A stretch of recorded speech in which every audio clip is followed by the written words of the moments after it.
ನೋಡಿ, ಬೆಂಗಳೂರಿಗೆ ವಾಪಸ್ ಆದ ರಾಜ್ಯಪಾಲ ಥಾವರ್ ಚಂದ್ ಗೆಹ್ಲೋಟ್ ಇರಲಿಲ್ಲ ರಾಜ್ಯಪಾಲರು. ಇದೀಗ ಮಧ್ಯಪ್ರದೇಶದ ಇಂದೋರ್ನಿಂದ ವಿಶೇಷ ವಿಮಾನದಲ್ಲಿ ಆಗಮಿಸಿದ್ದಾರೆ. ಮೇ 27ರ ರಾತ್ರಿ ಬೆಂಗಳೂರಿನಿಂದ ಇಂದೋರಿಗೆ ತೆರಳಿದ್ರು.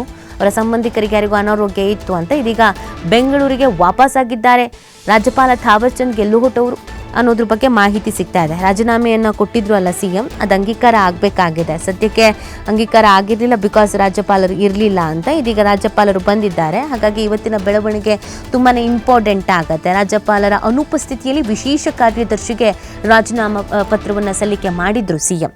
ಸೊ ಇದೀಗ ಬಂದ ನಂತರ ರಾಜ್ಯಪಾಲರು ಬಂದ ನಂತರ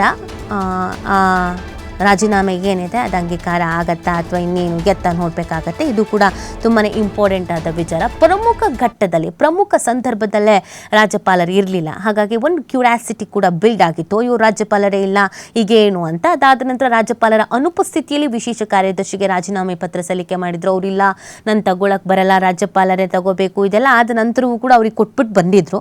ಸೊ ಇದೀಗ ವಾಪಸ್ ಬಂದಿದ್ದ ರಾಜ್ಯಪಾಲರು ಅನ್ನೋದು ಗೊತ್ತಾಗ್ತಾ ಇದೆ. ಈಗ ಈ ಪ್ರಕ್ರಿಯೆ ಏನಿತ್ತು ರಾಜೀನಾಮೆಗೆ, ಆ ಪ್ರಕ್ರಿಯೆ ಇದು ಇವತ್ತು ಮತ್ತೆ ಏನು ಮುಂದುವರೆದ ಭಾಗ ಏನಿದೆ ಅದು ಗೊತ್ತಾಗತ್ತೆ.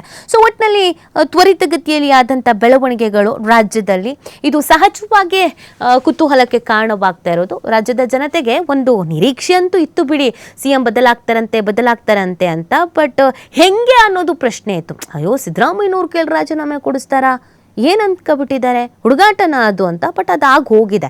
ಈಗ ವಾಟ್ ನೆಕ್ಸ್ಟ್ ಅನ್ನೋದ್ರ ಮೇಲೆ ಎಲ್ಲರ ಚಿತ್ತವೂ ಕೂಡ ಇದೆ. ಬಹಳ ಗೌಪ್ಯತೆಯನ್ನು ಕಾಪಾಡ್ಕೊಳ್ತಾ ಇದ್ದಾರೆ ಕಾಂಗ್ರೆಸ್ನವರು. ನೋಡಬೇಕಾಗತ್ತೆ ಇವತ್ತಿನ ಡೆವಲಪ್ಮೆಂಟ್ ಬಗ್ಗೆ.